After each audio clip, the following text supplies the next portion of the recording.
Hey, it's Andrew Downs. I'm proud to support Three Beards Media, and I would love to work with you. If you need merchandise for your company, organization, band, softball team, whatever, I can help. From name brand apparel to promotional items, large orders or small, online stores, and more, I can help your brand stand out. AKC Marketing is local, based in Johnston, and we are an employee-owned business, so our costs are low and our turnaround times are fast. But most importantly, we give you personal service to make sure you get exactly what you're looking for. Email me at andrew@akcmarketing.com or find me on social media and let's make some cool stuff together. Now sit back and enjoy this Three Beards Media podcast.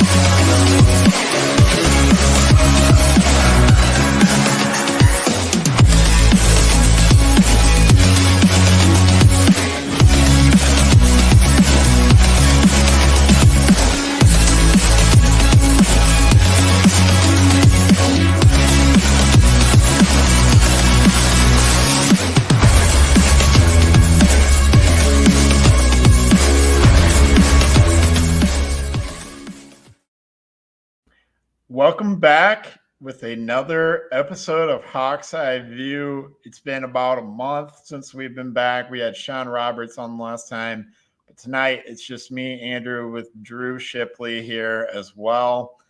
AKC Marketing, thank you. Revelton, thank you. Green Beret Realty, our new sponsor, thank you. And Kyle Lehman at One Trust Mortgage, thank you, all of you, for sponsoring this show and all the podcasts around Three Beards Media. Huge shout out to all of them. So with that said, Drew, man, it's good to be back, isn't it?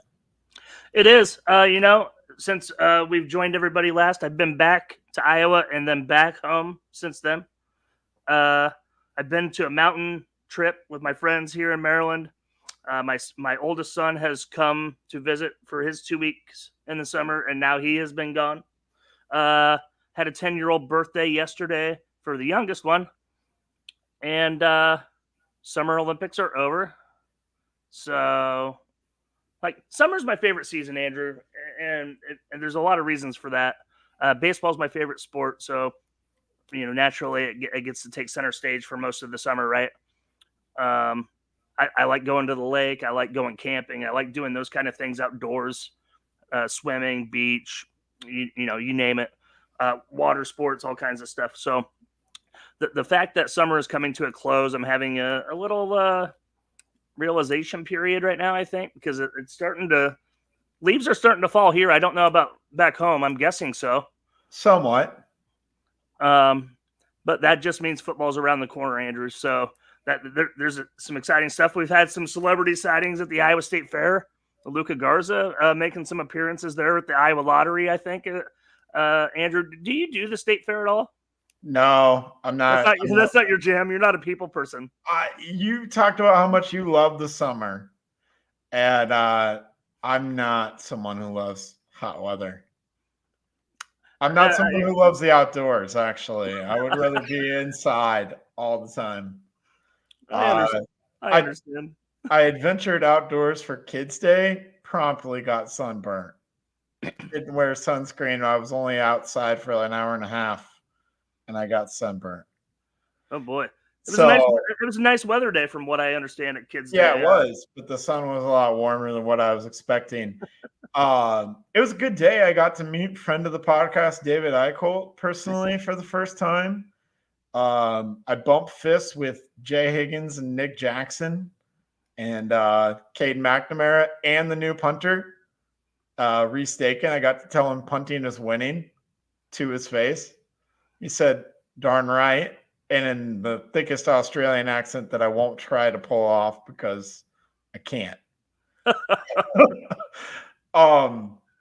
So yeah, and you mentioned the Olympics. Spencer Lee, silver medalist.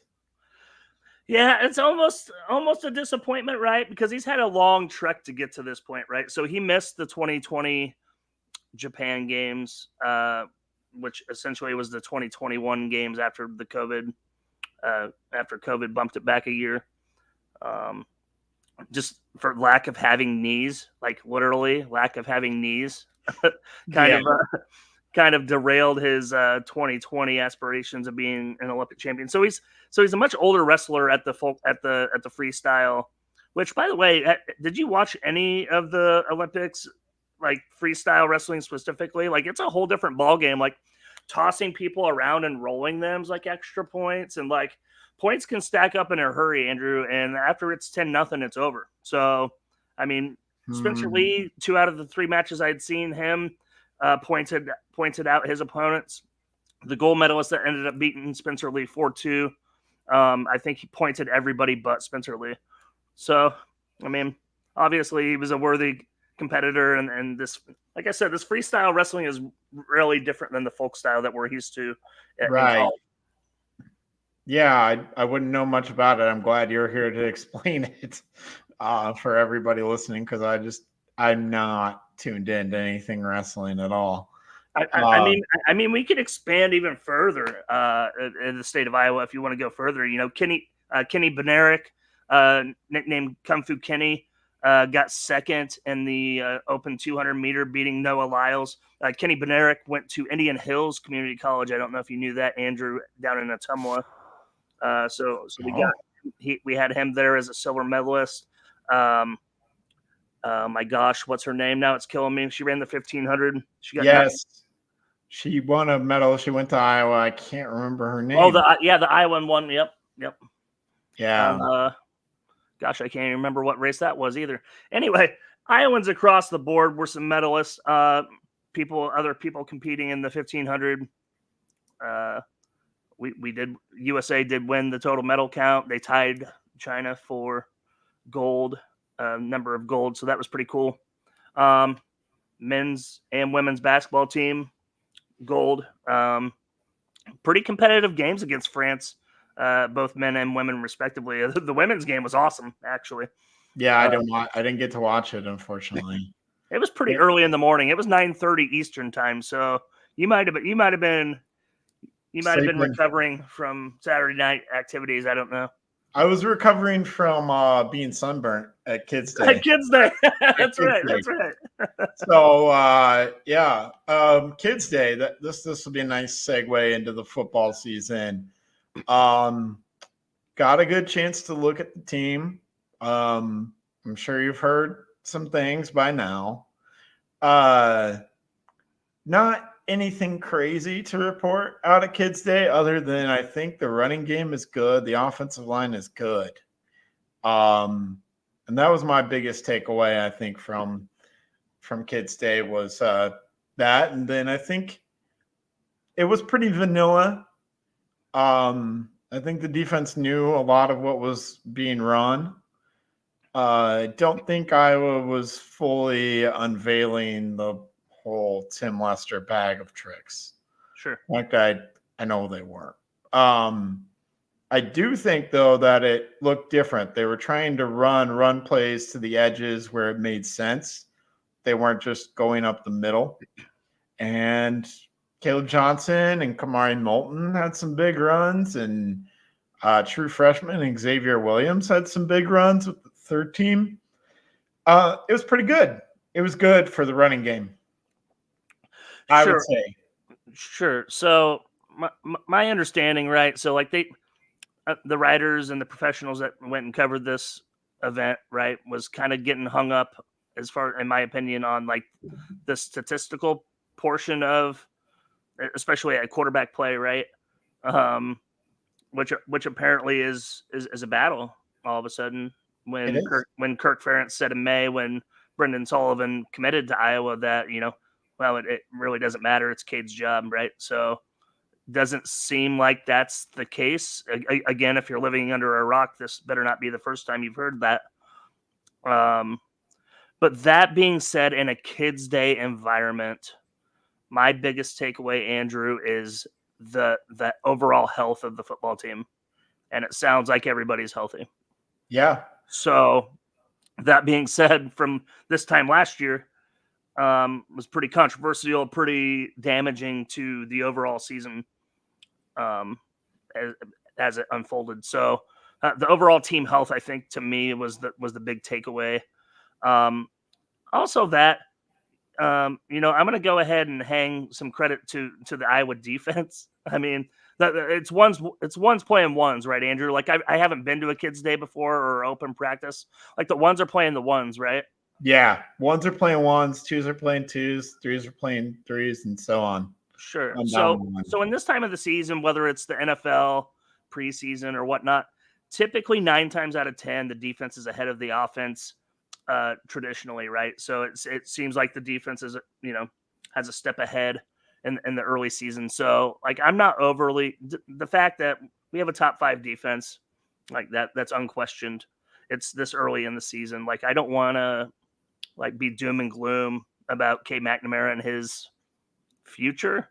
We know there's a lot of money tied to his future being in Iowa City, which may or may not be a factor of who actually starts. Yeah. Did you see?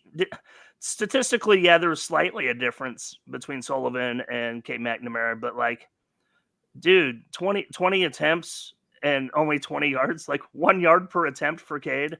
That is a little troubling, regardless if this is like first team defense, soft practice, right?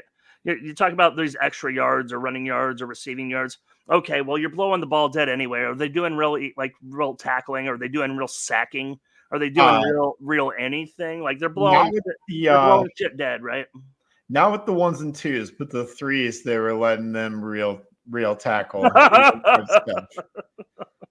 Anything the third string and beyond was live tackling. Pretty much ones and twos, it was once you kind of got touched by the defense, the play was kind of dead. They kind of were blowing it dead. They weren't allowing plays to continue, where in the course of a normal game, the play would continue on until you were actually tackled. Right. So yeah, that's why I'm not going to get hung up on nickel and diming the statistics piece of this, because we break a tackle or something happens on the defensive side. Like, so many different things could happen in that actual play that is untold. So, and it's Cade's first real action in like a year too. So there's always going to be some rust. Like, nobody's immune to rust after that long of a time off from real game action, like as close as you can get to game action, I guess I should say. Sure. So I mean, end of the day, Andrew, like QB1, in your opinion, what you saw on Kids Day, your Kirk Ferentz, what are you doing on the 14th of August? What are you doing today?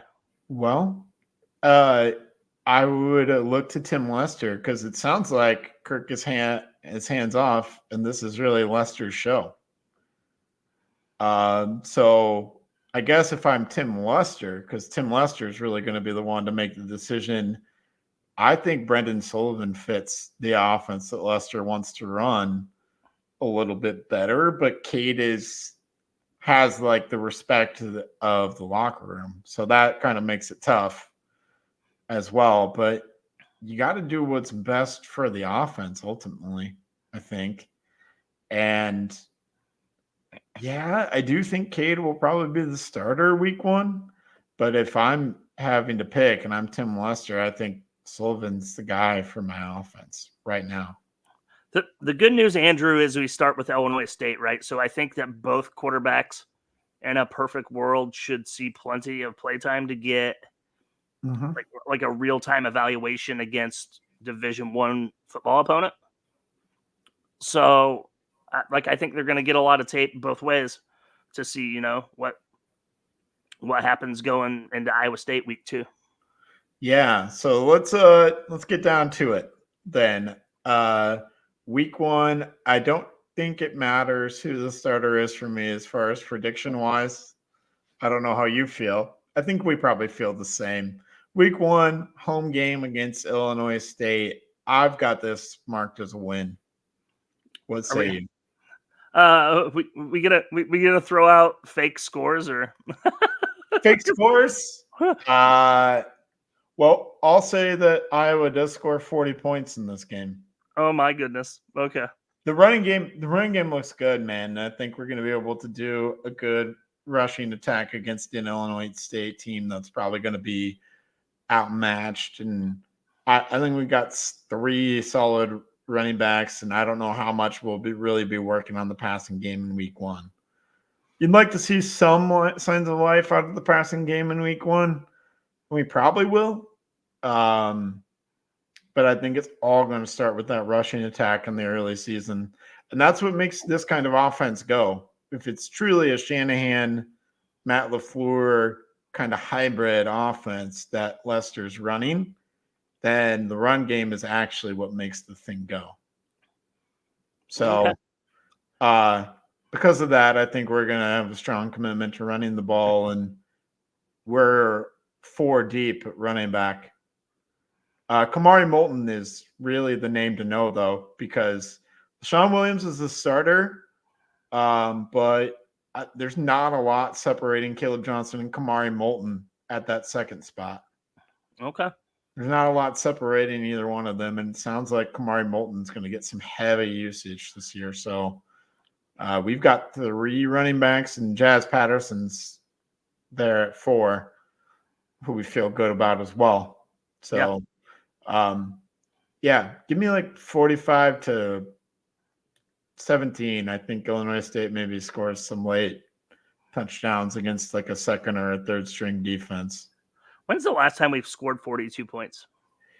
Didn't we do it last year against Utah State? Weren't we close? No, maybe not. I don't remember. I'm gonna have to look that. I'm gonna look that up at the break, because it's hard to be, even if it's the first game of the season, I'm not picking the Hawkeyes to score 42 points. Okay. Well, I'm out there 45-17. You're let's hear your fake score. It's gonna be like 24-7, Andrew, because of that running game. I think it's gonna be one of those grinders, pass it when you need to in obvious third down situations. I think it's gonna be a clock game that like Iowa's going to hold the ball for 42 minutes or something like that. You know, just 4 to 6 yard gains, occasional 10 to 12s. Just cook 7-8 minute drives. That's what I think. All right. Defense is gonna be the defense. Yeah, and I mean, I'm not even considering defensive scores for week 1. So I could be low in my prediction, I think. That's true. That's true. I could be low. That's true. Because with this defense, like Cooper's gone, but man, there's not. Both the second corners, like John Nestor and TJ Hall, both those guys were making pretty good plays out there at the second spot. And we've got Deshaun Lee. So we've got like 3 guys that we feel good about opposite Jermari Harris. So that's another battle to watch too, I think, is Nestor versus TJ Hall at that second corner spot. I think it's going to be one of those 2 guys coming out of that second corner spot. And I feel really good about the corners. And then obviously you got Castro and Xavier Wampa, and you've got Schulte. Like, defense is just loaded, man. Like it's just loaded. Everybody's predicting Xavier Wampa to take that leap of like NFL fringe player this season. Yeah. Do you see that? Like, I mean, he has the talent, but he hasn't put it on film to me. You know what I mean? Like, yeah. If he's going, like, to me, he's the nickelback from last year. Like, I don't know. Yeah, and we didn't get to see him at Kids Day because he had like a minor injury. They just held him out, being cautious. We didn't get to see Lachey. Mason Richmond was in sparingly as well. So, yeah, it's hard to say, but I think if it's going to be any year, it's obviously got to be this year for him to really blow up. Or maybe he's just one of those guys who sticks around for 4 years and rises up in his senior year. similar to like a Kayvon Merriweather.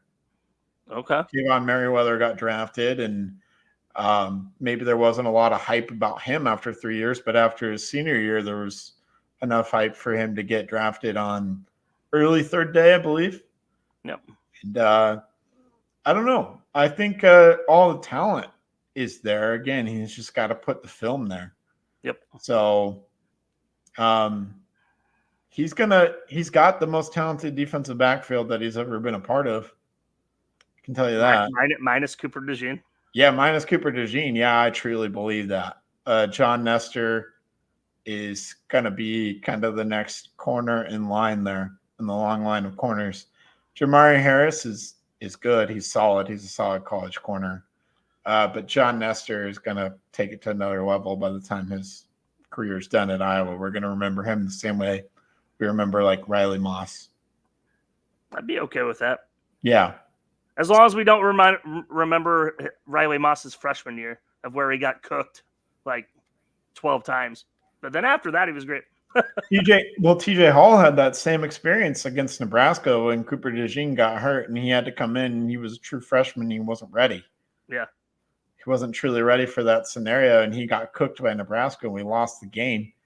And TJ Hall is now battling it out for a starting spot. He will be a starter next year if he sticks with the program. Nestor and Hall will be our starting corners next year. All right. So, but I think, yeah.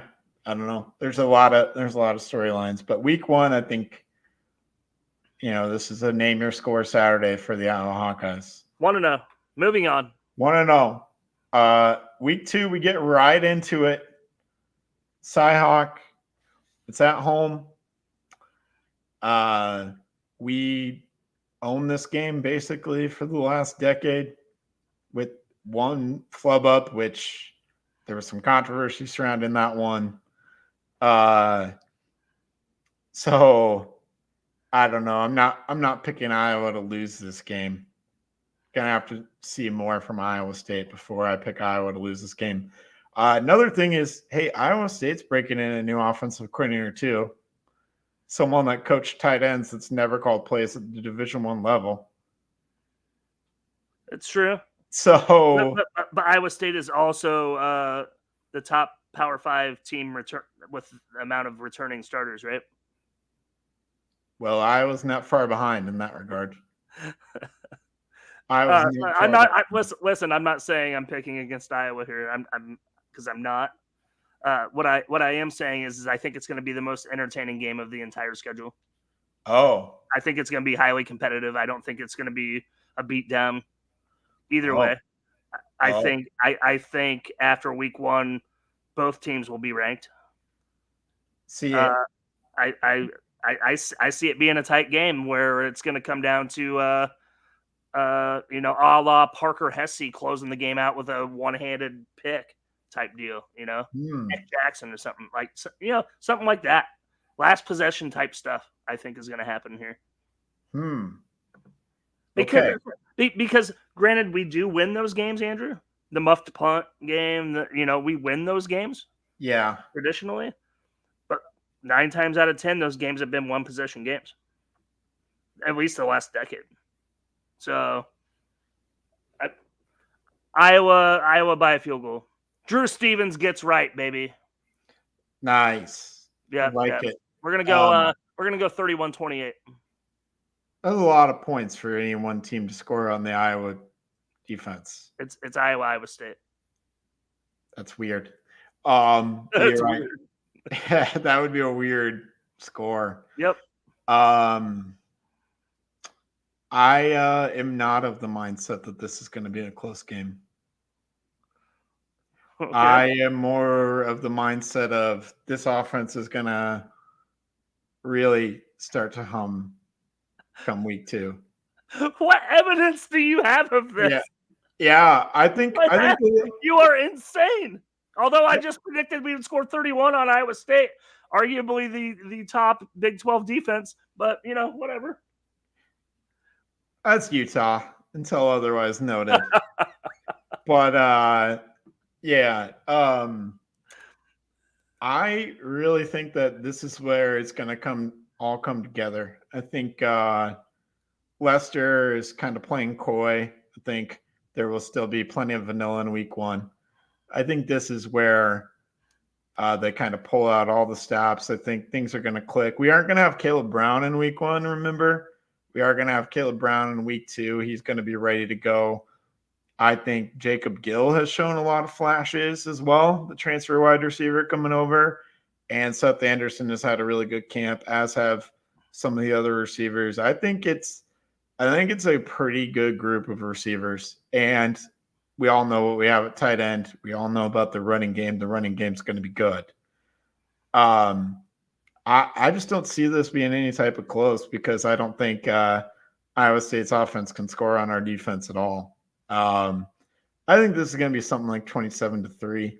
I think it's going to be just like an absolute shellacking, a la 2002 or 2009. I think 2010 was a beatdown as well. It was like 35-3, something like that. So yeah, I think. I mean, I hope you're right. I hope we see it, but yeah, and I mean, 2010. It's not like that was a superhuman offense, and I'm not saying it's going to be a superhuman offense. I think it's just going to be. 2010 wasn't that Stanzi's senior year? Yeah, it was Stanzi's senior year. He was pretty good. Yeah, he was pretty good, but yeah, I think we're going to see something like that. It's not, again, that wasn't an amazing offense. It was just kind of average. And that's what it's going to be by week 2 going forward. I think for Iowa, just kind of average. I mean, I'd love to see it, but there's no evidence of this happening yet. I'll say this, Andrew. I kind of miss this game being in the 3 hole of the schedule. Yeah. Being the last non-conference game in the schedule. I missed that. Because then at least, after week 1 you get your tweaks in and then throttle, I don't know, Stephen F. Austin or some bullshit. Like I'm just throwing out some bullshit. North Texas, I don't know. Like you get a throttle them and then you feel good going in. And instead of this, well, we just beat up on Illinois State. So obviously we're going to hang 42 on them on Iowa State. Right. So like, I don't know. Oh man. Our friend Ben Applegate at 3 Blind Refs, Andrew openly causing a stir and all the other 3 Beards podcasts with that Iowa ISU prediction. Yeah, maybe that's why I did it. I don't know. But speaking of, we should have led with that. Shout out to the other 3 podcasts that are up for Podcast of the Year nominations. We should have led with that, Andrew. I had that in my head before we went live. 3 Blind Refs, Old Man Strength, and False Starts all nominated for one of their genres. The Iowa Podcast Awards. Yep. Congratulations to them, and congratulations to our fearless leader, Chris Shipley, 3 Beards Media as a whole. Hey, Andrew, I actually co-hosted 2 of the 3 of those at one point in time. So sweet. I'm going to put it on my resume when we move on. I produced 3 Blind Refs when they first started out. Yes, you did. Yes, you did. Producer. Noted. I just want to say no. We want to see them on the creds when they roll down the screen. I'm just saying. All right. Sorry. All right. I love that Ben Applegate is tuning in. That's wonderful. Love his support. That's great support there, Ben. Thank you very much. Yeah, where were we? Yeah, I was causing a stir. It's fine. It's all right. Let's keep it moving on. Let's get to something less controversial. Week 3 against Troy. I don't know much about the Troy Trojans. I think they are the Troy Trojans. Yes, they are. I only know that because I played against them with Army in college football, which is actually on paused behind or in front of me actually now. Sweet. Yeah. We're in the Big Ten championship. Who do you think I'm playing? Michigan, Ohio State. Yeah, obviously. Troy. I think they were decent last year. I think they were a bowl team last year. Yeah. So in fact, I think they played for their conference championship game. let's look up Troy. I didn't Take do a little any. peek. We got some time. Yeah, we got great time here. But I'm predicting a win here. I just don't know what kind of level of win I'm going to go with. Troy was 11-3, and I believe they are breaking in a new coaching staff this year. Okay. I think John Summerall has moved on to. He was their coach, and has moved on to some other major school. I can't remember where he's going to be now. But he was the coach of the year in 2022. So new coaching staff for Troy, probably a lot of new players, a lot of new faces that kind of comes with that. Maybe a little bit of a letdown spot here. Maybe this is something like 24-10 or something kind of weird like that. A little bit of a letdown spot going into the Big Ten slate the next week, and then after a crushing win over Iowa State, in my estimation, 24-10. 24-10? Yeah, something like that. That sounds about right.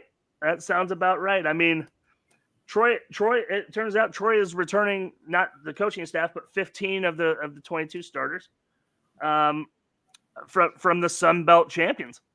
They throttled Appalachian State, lost to Duke 17-10 in their bowl game, which it seemed that everybody played in. So, I mean, it is a good football team. So 24-10 sounds about right from a non-major conference opponent that's pretty good.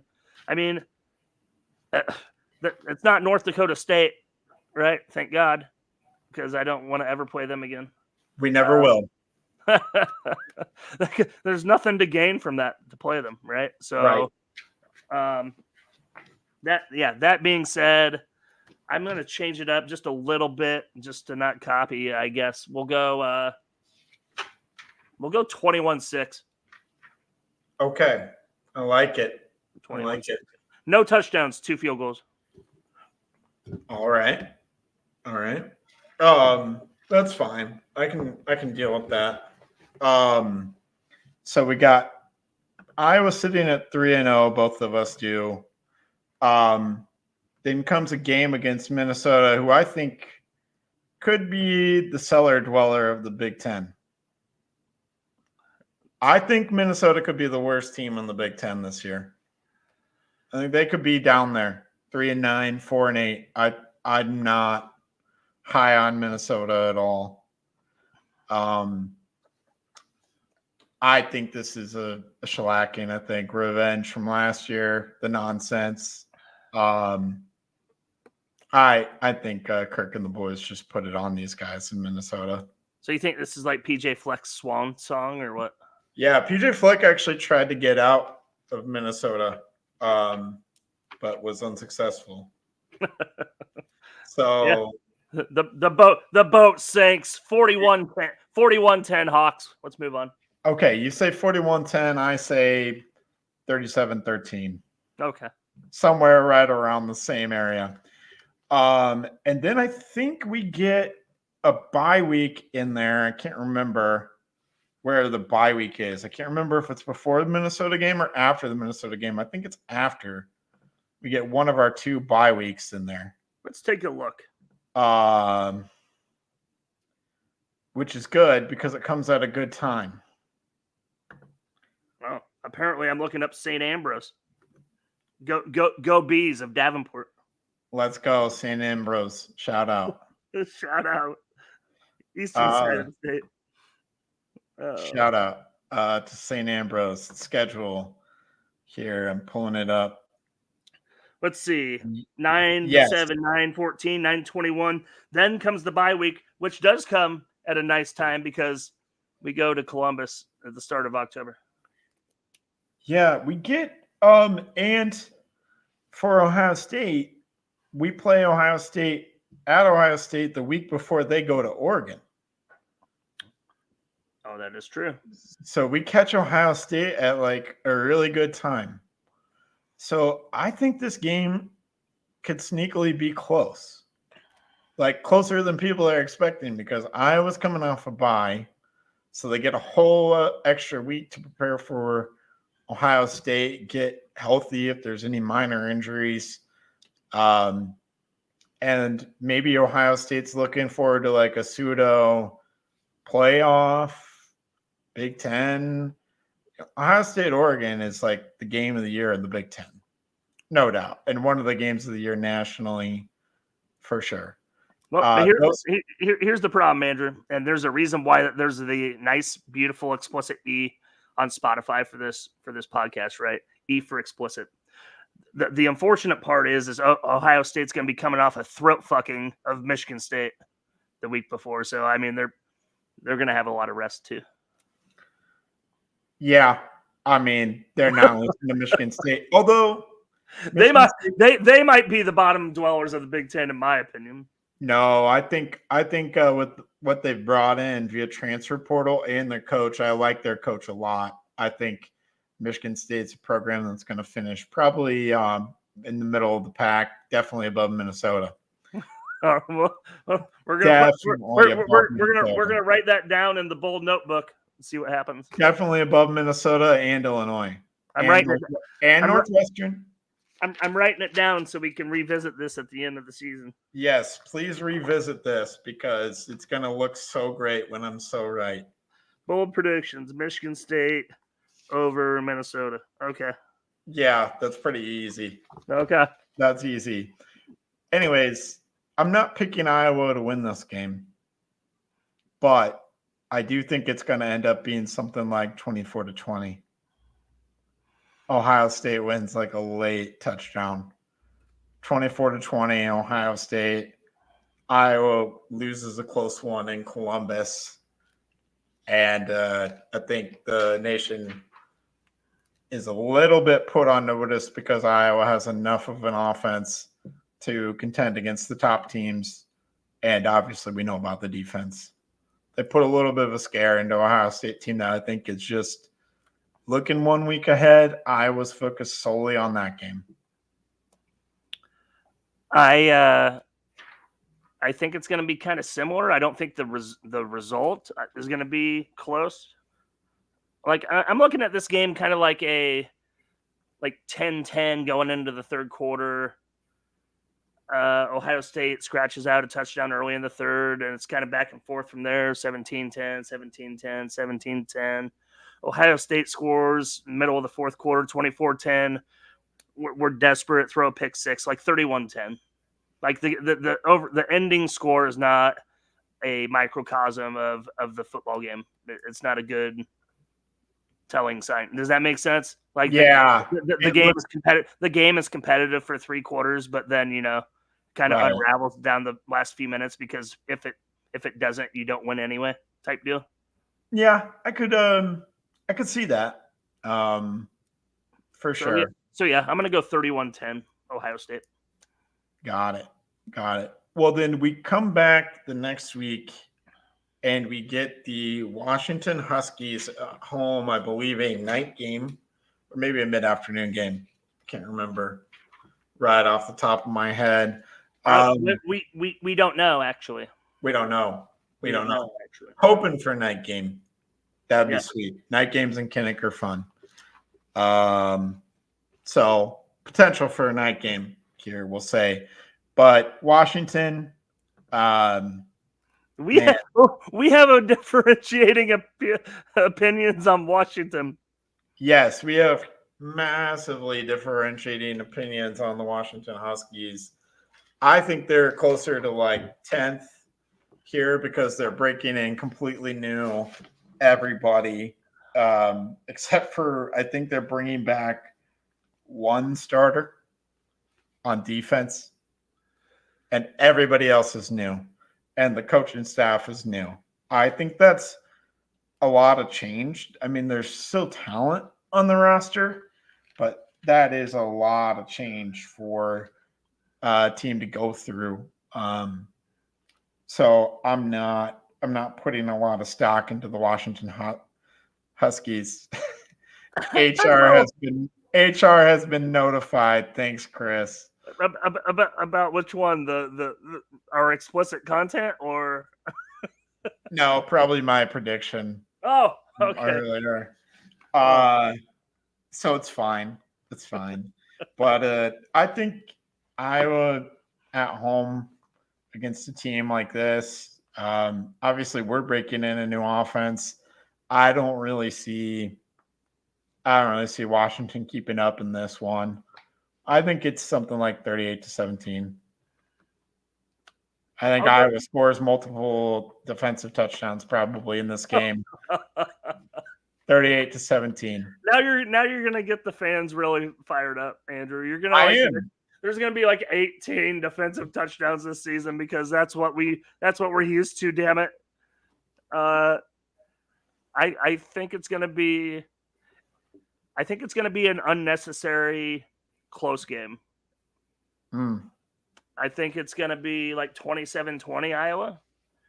Kind of like the reverse of Ohio State. Like now the score is closer than it actually was because Washington scores a garbage touchdown with like 15 seconds left or some shit. I think statistically we will dominate. I don't think they're as bad as you think because like the way that you describe it, you describe them as like this year's TCU, right?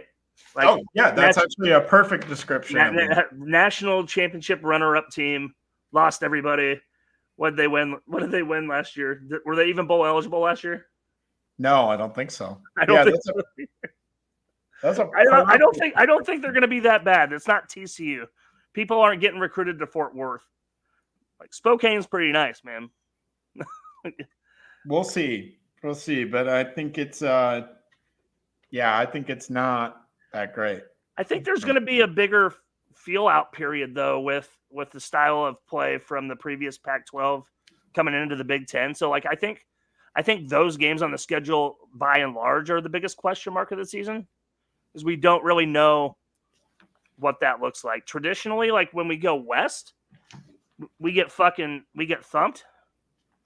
Right? Every time we go to Arizona State, like teams that have no business beating us, it's like 21-0 before we even like get off the bus because it's like 10 p.m. Eastern time before they even kick off.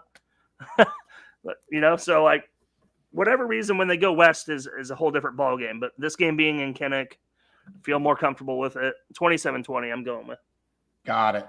Well, we have reached the halfway point of the season of the schedule. So we will come back after hearing from all of our wonderful sponsors and give you our predictions for the second half of the season. Making great tasting bourbon requires the perfect combination of ingredients, conditions, and time. The longer it rests, the better it tastes. Revelton Distillery's new single barrel bourbon is made from 80% corn, sourced 100% from Iowa farmers. And unlike mass-produced bourbons, each barrel of Revelton's single barrel bourbon is unique, proofed on when it tastes best. As they like to say, it'll be ready when it's ready. And to ensure the highest standards of quality and flavor, owners Rob and Christy Taylor oversee the production and bottling. Every single barrel. Iowa born, Iowa aged, Iowa bottled. Try the new single barrel bourbon from Iowa's own Revelton Distillery. ReveltonDistillery.com.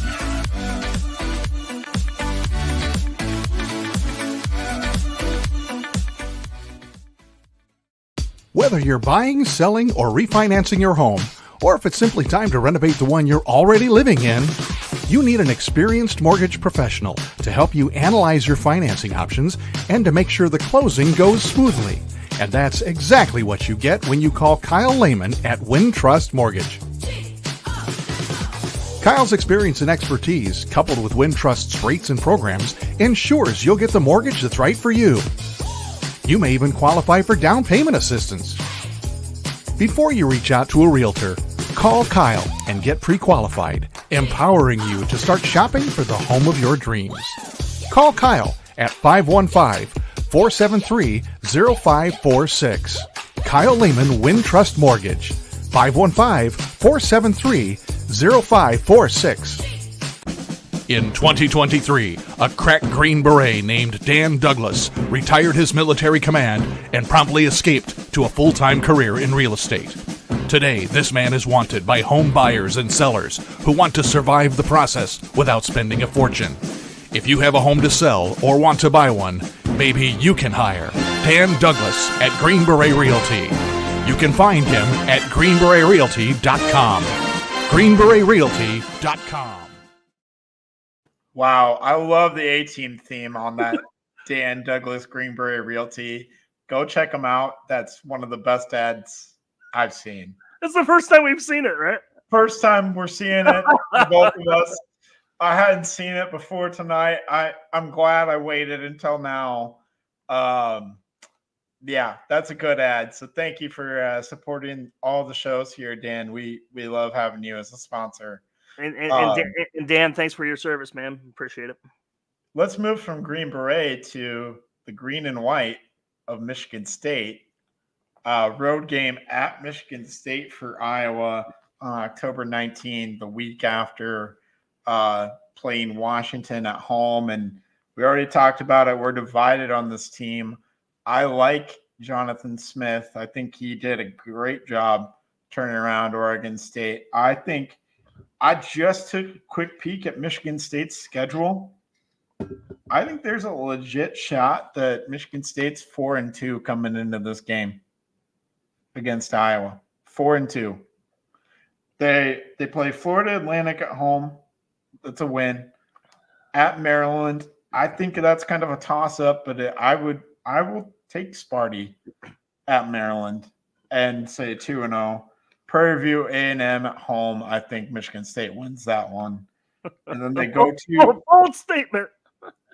Yeah, it's not bold. It's not that bold. It's the Maryland game. I'm putting it in the book. Okay, great. Put all my bold takes in the book. I'm loving it. The book of bold. Michigan State over Prairie View A&M. Okay.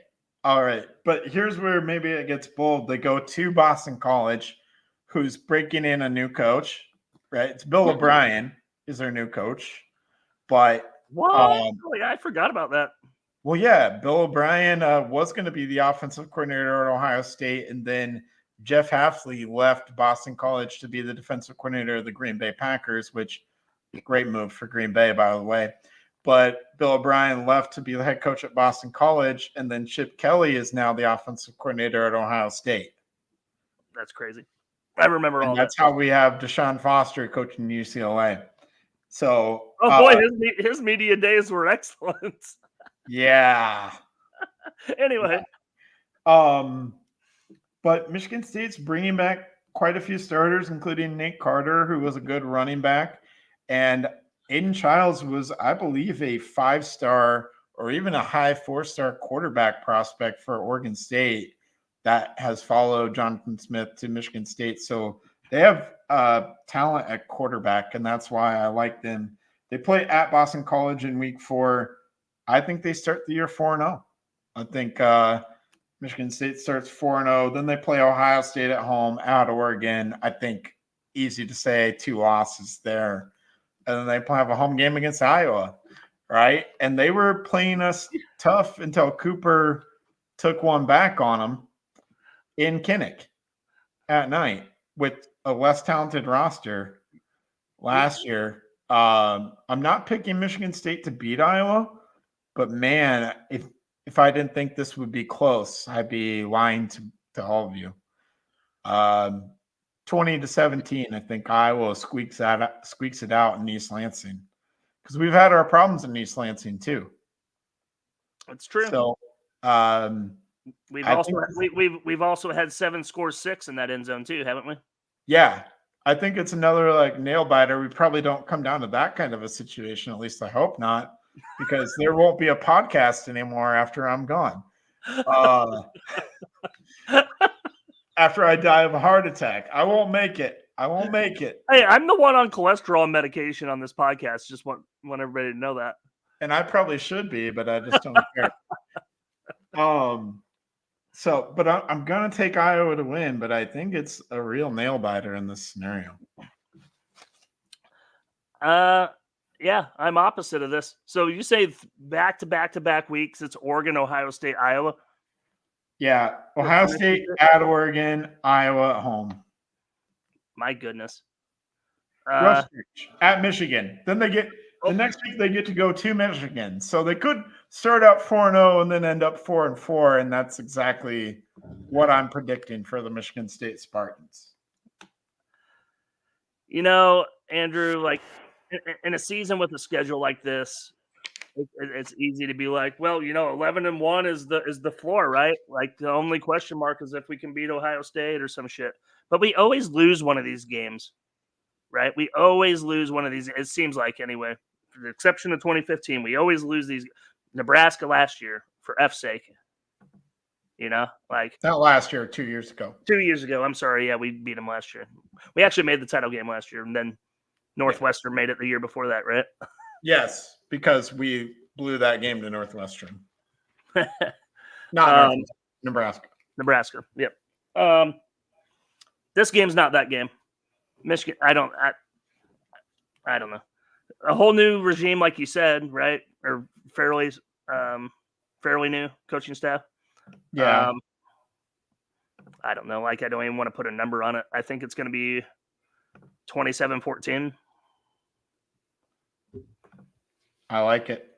The drive to 325 is well on its way. We might have already scored 325 with our predictions. With my predictions, if my predictions come true, we're going to hit 325 about 8 games through the season. We're almost there. Yeah, we're almost there. So we come back and we play a Northwestern team who their starting quarterback is now fighting for a quarterback job in Iowa City. I like their coach. They brought back some talent. They have Cam Porter and Bryce Kurtz and AJ Henning, who I think can make some sort of a semblance of an offense, although their offense struggled kind of as much as ours did last year, and they got by on a strong defense. I'm not so sure that their defense is going to be as strong this year. I think it's tricky always, but it was always tricky in the Pat Fitzgerald days. Yeah, Iowa. They've been so far removed. Pat Fitzgerald's been canceled. Yes.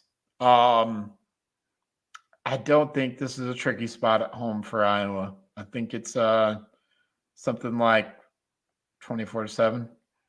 I don't think it is either, Andrew. Just based on what I saw with my own eyes in Wrigley Field last year, that was brutal to watch. Somehow pull that out. Like by and large, Northwestern had every right to win that football game. Right, and they just couldn't take it because Yeah, they didn't have the offense to take it. Then we play Wisconsin. Yep. So a nice little home stretch here. We get to play Northwestern and Wisconsin at home back to back, and we took pretty good care of Wisconsin in Camp Randall last year in Madison. They brought in Tyler Van Dyke. They lose Braylon Allen, but they weren't really using him correctly anyways. They bring a lot of guys back on defense as well.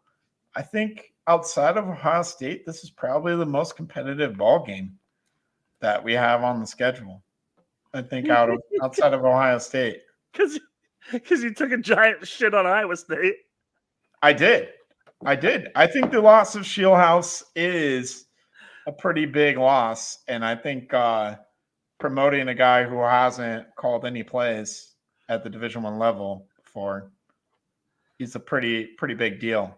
Listen, the problem with Wisconsin is this team doesn't have an identity.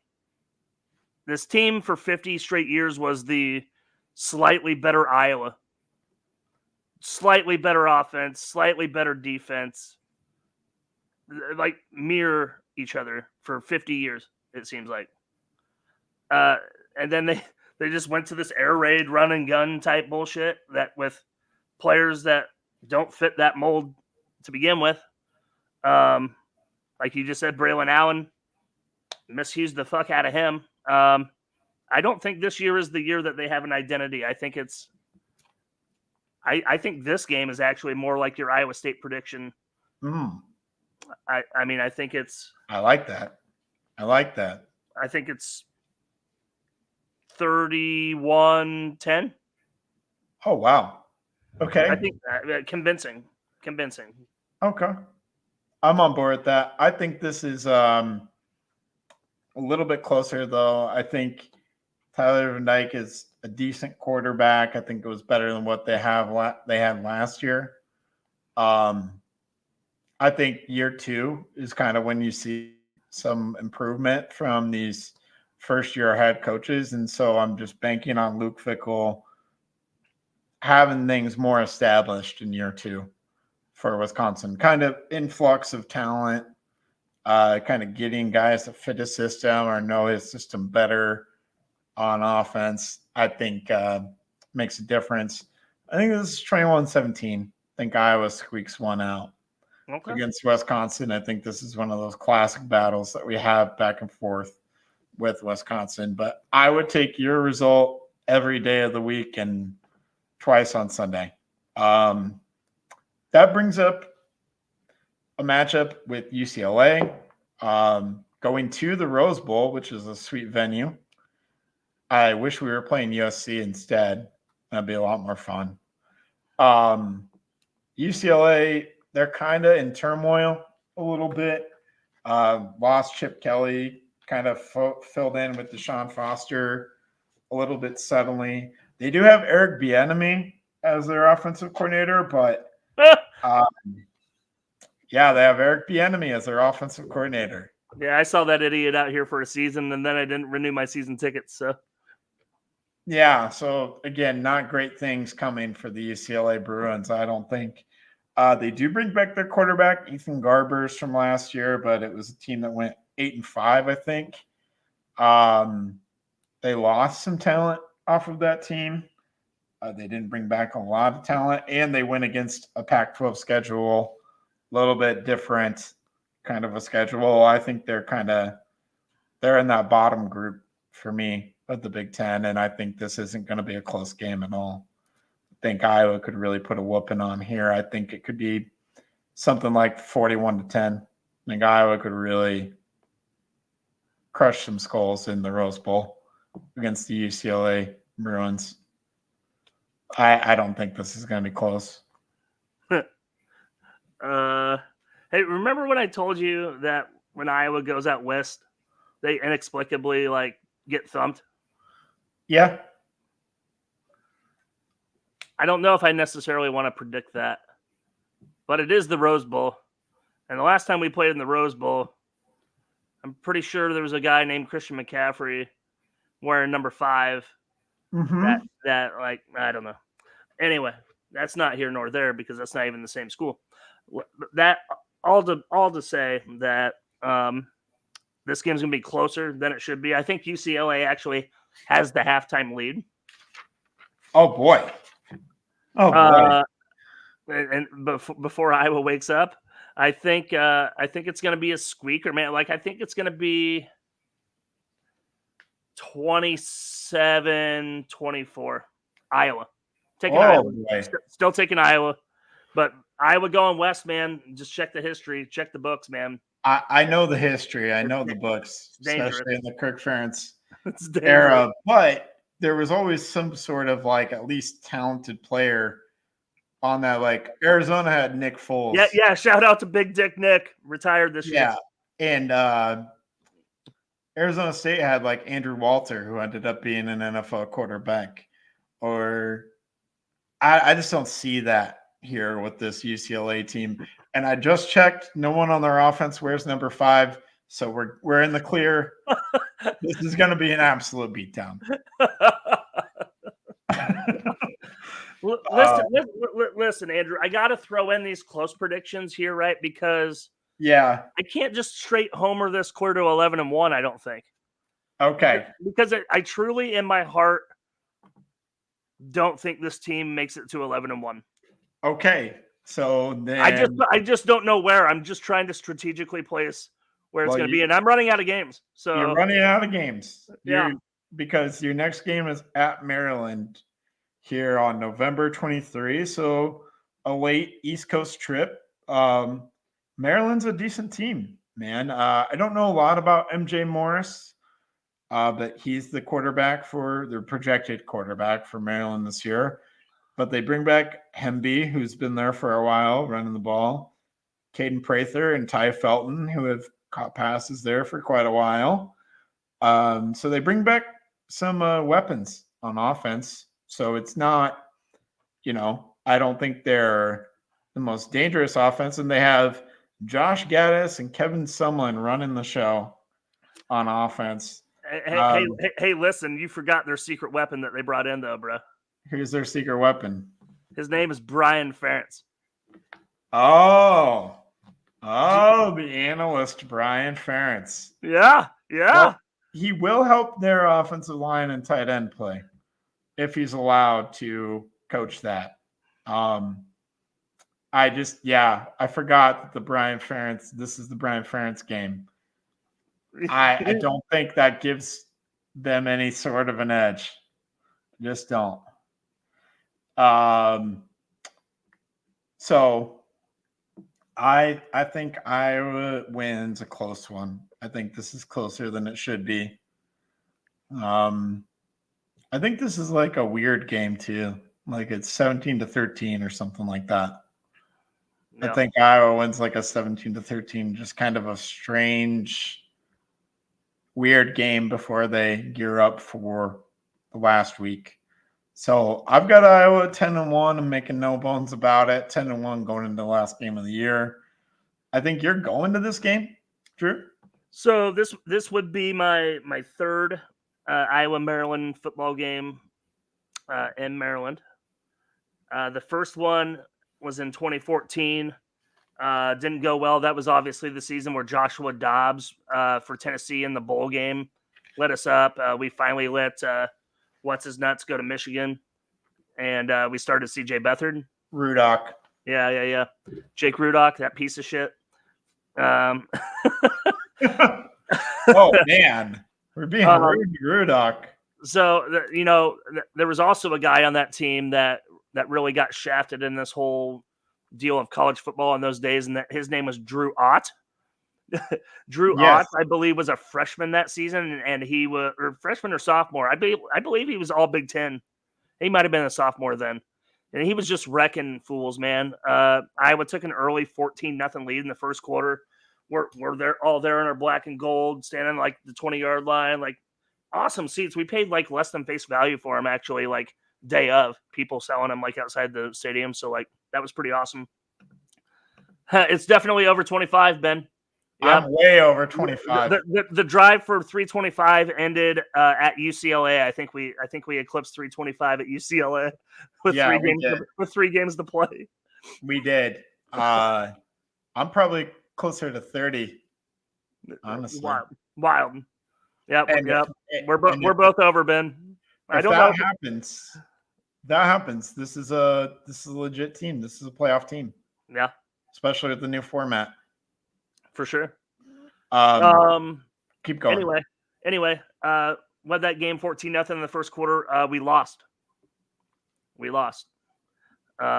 was the one and only time I ever got kicked out of a bar, Andrew, on campus in College Park. It was called Looney's Pub. That place was really popping with like $2 fireballs. But then the problem was I had a whole bottle pregame and then went back for more in misery of Iowa blowing a double-digit lead.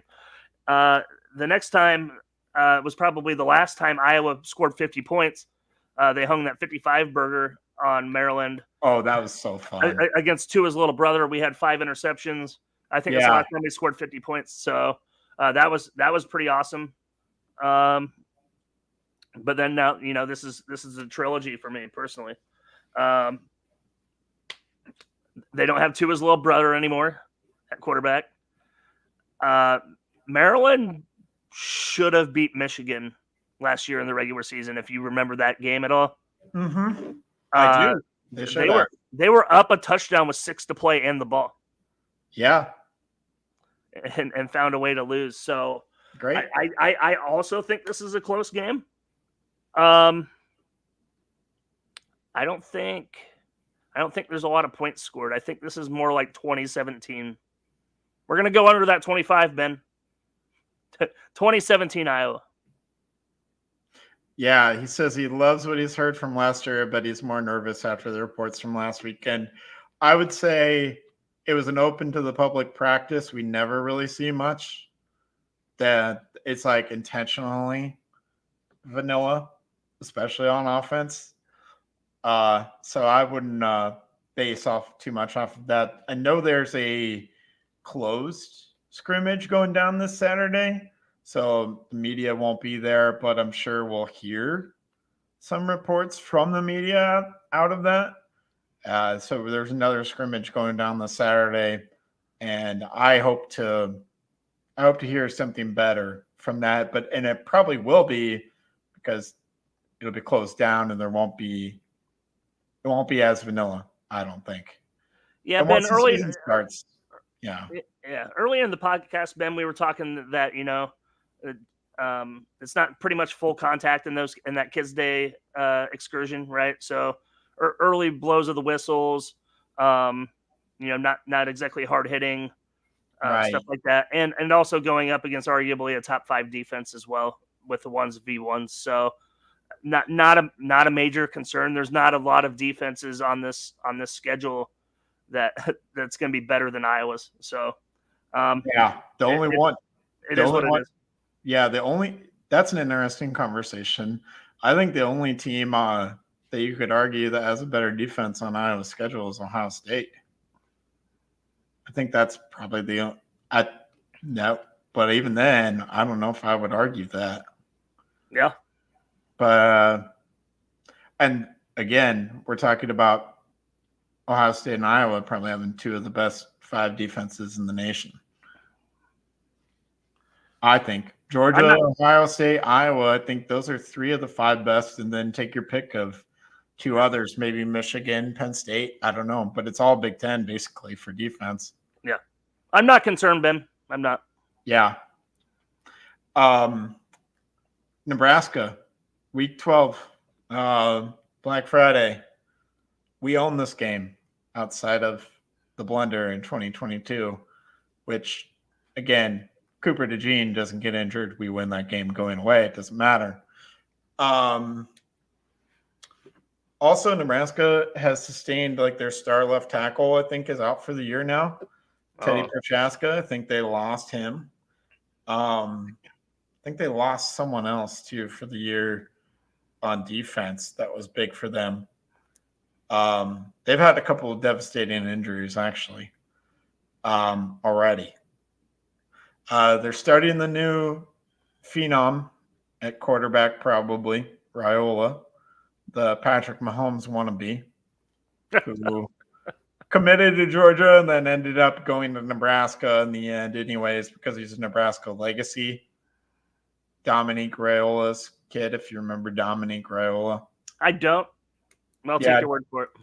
Longtime offensive lineman, played for the Lions as well as the Huskers. Played for the Lions in the NFL. Okay. So yeah, Dominique Raiola, legacy recruit there. And that's why Nebraska got him. Big reason why. My question for Nebraska is the wide receivers. They have Alex Bullock back, who's a decent wide receiver. They have Thomas Fedone, decent tight end. I don't know. Nash Hutmaker and Ty Robinson on the defensive line. Their defense is going to be good again at Nebraska. Matt Rule, it sucks that he's so likable because he's Nebraska's head coach. I was thinking the same thing. I don't want to like him, but I kind of do. Yep.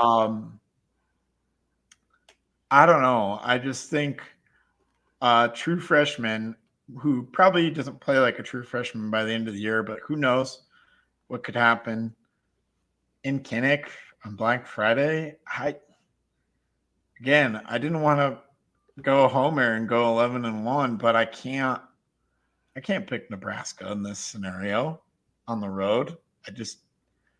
It took like a miraculous game from Trey Palmer in 2022 to beat Iowa. I just don't see Nebraska having that this year. So give me Iowa. Give me something like last year's game, and it'll be like 20-17. And it'll be cold, and it'll be maybe windy and rainy or snowing, something crazy like that. But I think Iowa's just going to gut this one out. Again, the running game and the defense, I think, is going to gut it out. And we have better quarterback play. We went 10-2 last year with terrible quarterback play. And I think either option that we throw out there this year is going to be better because there's not anywhere to go but up with the quarterback play. But I think either option is better than what we saw last year. Heck, I think our third and fourth options are better than what we saw last year. So 11-1. By virtue of running out of football games to pick against them, and the fact that this is what rules year 2. Yep. Starting to establish some culture in the program, players that fit his mold and fit his style of play.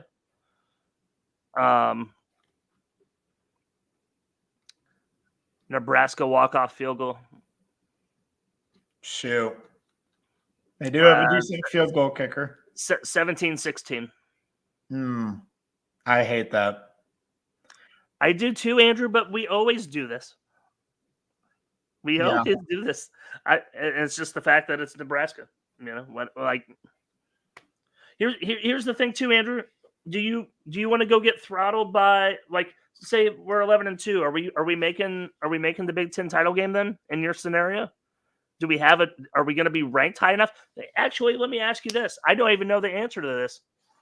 Everybody's Ohio State, Michigan, Oregon are all round robin to 11-1, say, right? Yeah. With us. What's the tiebreaker? Is it highest college football playoff ranked? Probably. I don't know. I honestly don't know because I don't think that's I think Ohio State and Oregon could go. Well, one of those two teams I think is going 12-0. I don't see. No, I don't think so. I don't think so, man. I think there's going to be a logjam of 11-1s, and it's gonna force this weird scenario of what I don't know yet. What if Penn State goes? What if Penn State goes 11-1? Their schedule is very favorable as well. Yeah, Michigan's is not. Michigan's is not. I would bet against Michigan going 11-1. There could be 5 teams that go 11-1. Could be. I think it's more likely that there's 4. Ohio State, Oregon, Penn State, Iowa. Michigan being and you know what? I don't know I don't know all of their schedules other than the fact that Ohio State goes to Oregon, but like there's probably a scenario where somebody plays them both, so like they can't go. Yeah, Michigan plays Oregon and Ohio State. They're the unlucky ones. They play Oregon at home. They play at Ohio State. They get USC at home. I don't know. But yeah, obviously at Ohio State the last week of the season.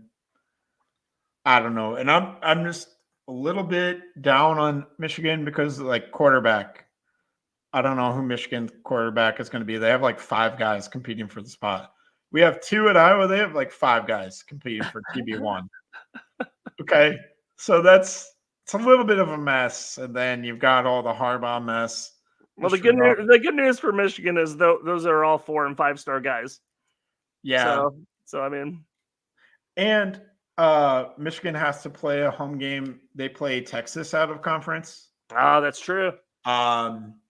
They play USC too. I mean, okay, so we're throwing Michigan out of this scenario, right? I am throwing Michigan out of this scenario. We're saying Oregon, Ohio State, Penn State, Iowa, us and Penn State. Yeah. Okay. So, like, what's the tiebreaker? I don't know because we don't play Penn State. I think, well, I don't know. I would just take Oregon or Ohio State and play them again in the Big Ten Championship. That's what I'd do personally.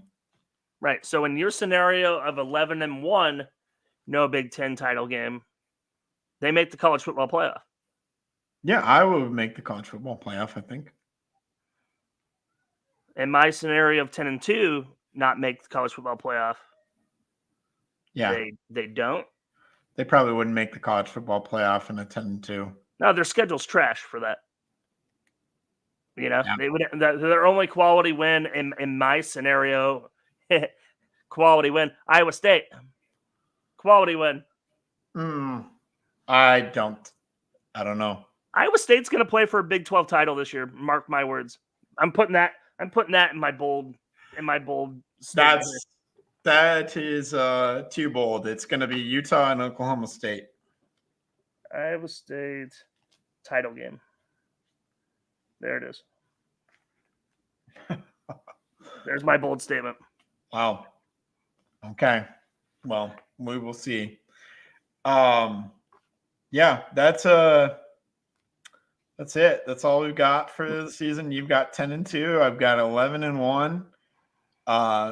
It's going to be a great season. I think. What do we think about the floor? I think just everything goes wrong. I think it's 7-5. I think everything goes wrong. I think like 7-5 is like the worst thing that could happen. So everything goes wrong. Like not injury wise, but just like the offense just doesn't come around and balls don't bounce our way. Maybe the defense takes a little bit of a step back. We 7-5. We lose to Iowa State for sure. Then we lose to Ohio State, Nebraska. We lose to Nebraska, and then like a Maryland loss or Maryland, Wisconsin. Yeah, and that's it probably.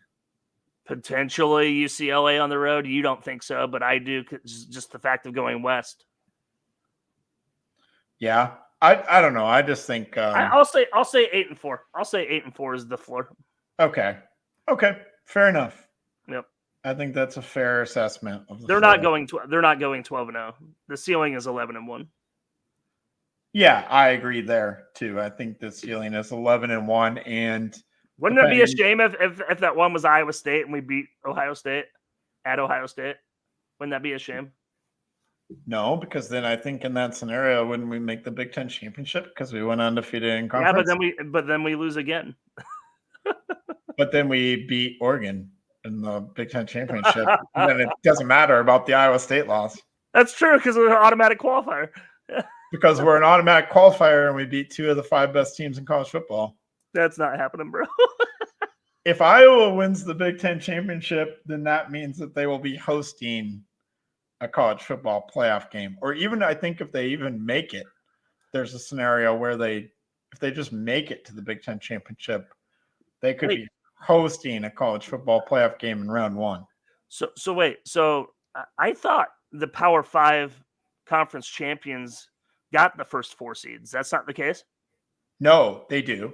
The top 4 conferences get the first 4 seeds, but so if Iowa won the Big Ten title game, they wouldn't be hosting a playoff game. It would be one of the normal.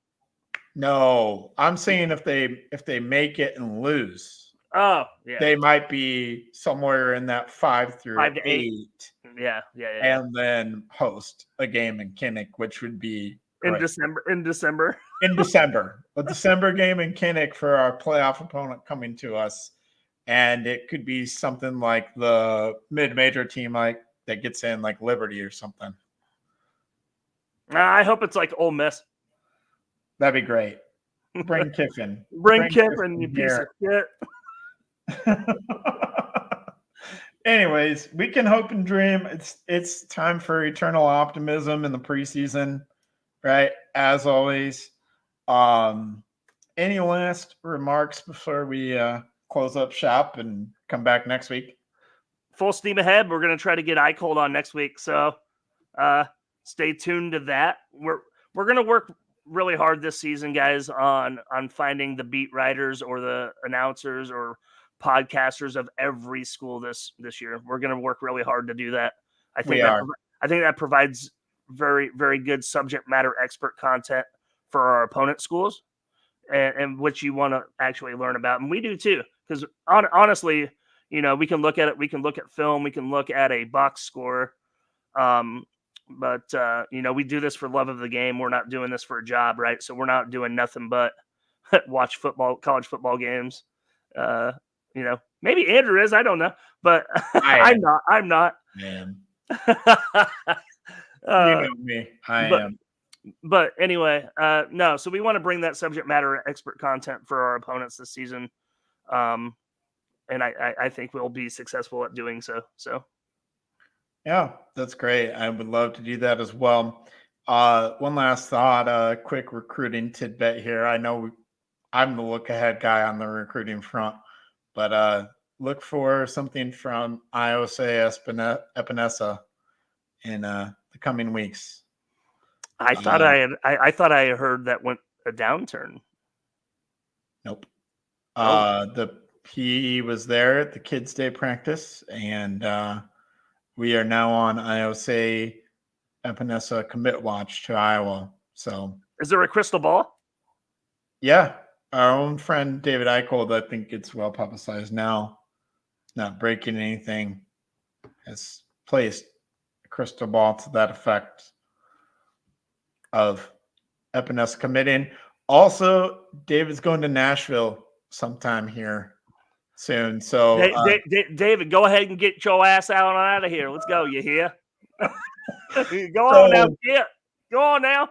The narrative of good things happening when David's out of town is just, it will never die. Oh, that's not good though. He's going to be on with Sean tomorrow on the drive with Sean and Heather. He's filling in for Heather. So he's not out, at least as of tomorrow. He's not out. So yeah, it'll be a little bit later than tomorrow. Yeah, a couple weeks, I think. I can't remember what date he said, but hey, I did also hear, since you're bringing up looking ahead and long recruits, Jax DeJean is the number 1 overall Iowa prospect in the class of 2027, number 26 overall in the country in the class of 2027. As you know, OAB, what is it? OABCIG? Yeah. Is that did I do it right? Yeah. Oh, look at that. I did it right the first time. Yeah, I couldn't tell you what all that's. Well, I can't remember what Odebo Arthur, Battle Creek, Ida Grove. There it is. I needed the O and the A. I remember the last 4. Oh, I got the O for you for sure. Yeah. I knew Ida Grove as well. It rolled off the tongue once you got Odebo. So you're good. He is going to be a more sought after recruit than his brother, which is unbelievable. I mean, the proof is in the pudding, in the blood, man. Yeah. Like now you have a sample size. Dude, I watched his freshman tape earlier before coming on today. Like, I don't know if he's playing varsity ball as a freshman, like, because these kids look stupid. But he's 6'4", 205 already as a freshman. I'm sorry, what now? He's his tape, his huddle tape, what they do these days, the huddle tapes that they put together, claims he's 6'4", 205. Oh boy, that is something. I don't know what kind of position that's going to translate to. They say he's in the category of athlete, Andrew. So take that for what you will. Cooper DeJean was as well, wasn't he? He wasn't specific position. He was athlete. Yeah, but then it was kind of known that he was going to play somewhere in the defensive backfield. But what we do know is Cooper DeJean is not 6'5", 205. Yeah, if his brother is if Jackson is as athletic as Cooper and that tall, play him at wide receiver, please. Yeah, get DeJean the ball. Yeah, let's do that. DeJean the ball. We have another chance of 3 years of getting DeJean the ball. I think there's 3 DeJean brothers too. I don't know where the other one's at, but yeah, I think he was older than Cooper, so I don't know where he's at. Oh, okay. Yeah, gotcha. But yeah, Jax is gonna be a stud. Anyways, that'll probably do it for us. We'll be back next week, hopefully with David Eicholt, and we love all of you listening in as always. Going to be a fun season, going to be a fun ride. Thank you to all of our sponsors, AKC Marketing Studios, Revelton Distillery, Green Beret Realty, and Kyle Lehman at Wintrust Mortgage. Thank you as always. Have a great night and go Hawks. Go Hawks.